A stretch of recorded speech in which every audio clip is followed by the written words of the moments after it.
और कड़वा सच है, जो आज 21वीं शताब्दी में भी हमें स्पष्ट देखने को मिलता है, जिससे आज भी अनेक महिला हिंसा का शिकार हो रही है। वह अपने ही घर में और अपने ही घर की चार दीवारी में सुरक्षित नहीं है। घरेलू हिंसा का अर्थ घर की ही चार दीवारी में परिवार वालों के द्वारा कष्ट या पीड़ा देना ही घरेलू हिंसा है। यह कई रूपों में हो सकती है, जैसे शारीरिक घरेलू हिंसा, मानसिक, लैंगिक या आर्थिक। सरकार ने घरेलू हिंसा के विरुद्ध संरक्षण अधिनियम की धारा 2005 को भी लागू किया है। पहले घरेलू हिंसा होने पर पीड़िता कानून की शरण में आईपीसी की धारा 419(8)A के तहत अपराधी को सजा मिलती थी, लेकिन अब ऐसा नहीं है। डोमेस्टिक वायलेंस यानी कि घरेलू हिंसा एक्ट 2005 में महिला को उसी घर में रहने की पूरा हक देती है और कानून सहायता भी प्रदान करती है। भारतीय संसद द्वारा पारित एक्ट 2005 के प्रमुख उद्देश्य घरेलू हिंसा में महिलाओं को बचाना और कानूनी सहायता प्रदान करना।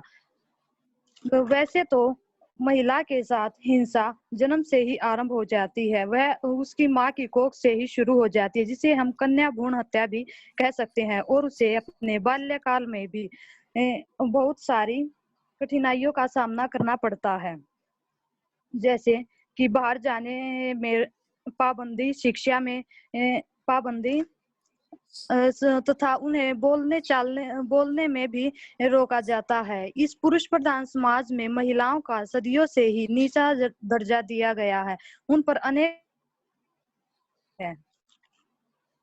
लेकिन इसके तहत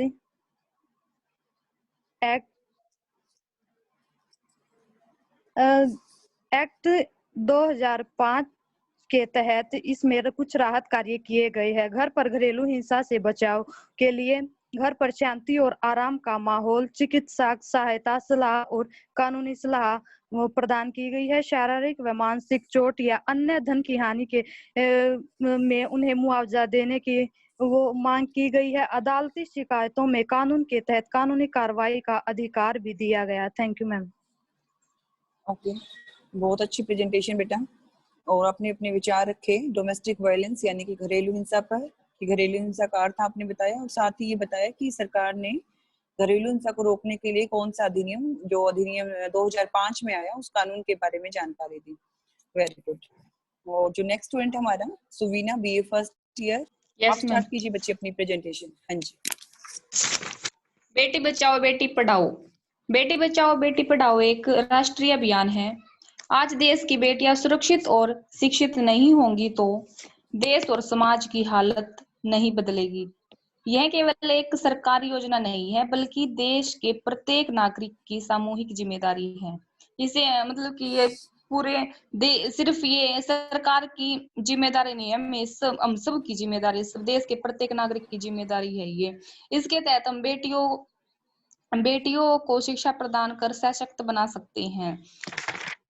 देशव्यापी अभियान बेटी बचाओ बेटी पढ़ाओ शुरू करने के साथ यह कार्यक्रम प्रारंभ होगा, जिसमें बालिका के जन्म को केवल जश्न के रूप में नहीं मनाया जाएगा, लेकिन बल्कि बेटी के जन्म को जश्न के रूप में मनाने के साथ साथ ही उसे शिक्षा ग्रहण करने में भी सक्षम बनाया जाएगा।